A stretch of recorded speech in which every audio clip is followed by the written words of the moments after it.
এটা ছিল আমাদের নেপাল ভ্রমণের প্রথম দিন। আমরা আজকে যাব কাঠমান্ডু থেকে পোখারার উদ্দেশ্যে। তো আমরা খুব সকাল সকাল ঘুম থেকে উঠে ব্রেকফাস্ট সেরে নিচ্ছিলাম। এটা আমাদের হোটেলের কমপ্লিমেন্টারি ব্রেকফাস্ট ছিল। আমরা সবাই যেহেতু গ্রুপে এসেছিলাম, আমরা গ্রুপে সবাই বাসে উঠে যাই এবং আমরা পোখারার উদ্দেশ্যে রওনা দিই। বাসে সবাই খুব মজা করতে করতে যাচ্ছিলাম এবং চারপাশের পরিবেশটা দেখছিলাম এবং দূরের ওই পাহাড়গুলো দেখতে খুবই সুন্দর লাগছিল।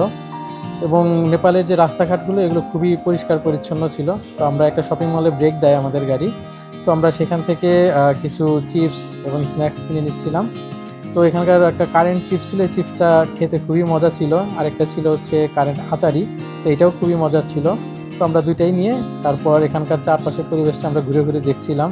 তো এই পাহাড়ি রাস্তায় হাঁটতে খুবই ভালো লাগতেছিল। যত দূর চোখ যাচ্ছিল শুধু মনোরম পরিবেশ, সেটা আমাদের খুবই ভালো লাগছিল। এরপর আমরা বাসে উঠে যাই, যেহেতু আমাদের এই রাস্তা যেতে মোটামুটি 8 ঘন্টার মতো সময় লাগবে। তো আমরা রাস্তায় কিছু খেয়ে নিচ্ছিলাম এবং বাসে সবাই খুব আনন্দ করছিলাম, আনন্দ করতে করতে যাচ্ছিলাম। তো রাস্তায় আরেকটি আমাদের ব্রেক দেয়, তো আমরা আরেকটি রেস্টুরেন্টে আমাদের লাঞ্চটা সেরে নিই। তো লাঞ্চ সারতে সারতে আমরা চারপাশের পরিবেশটা দেখছিলাম, ভালোই লাগছিল।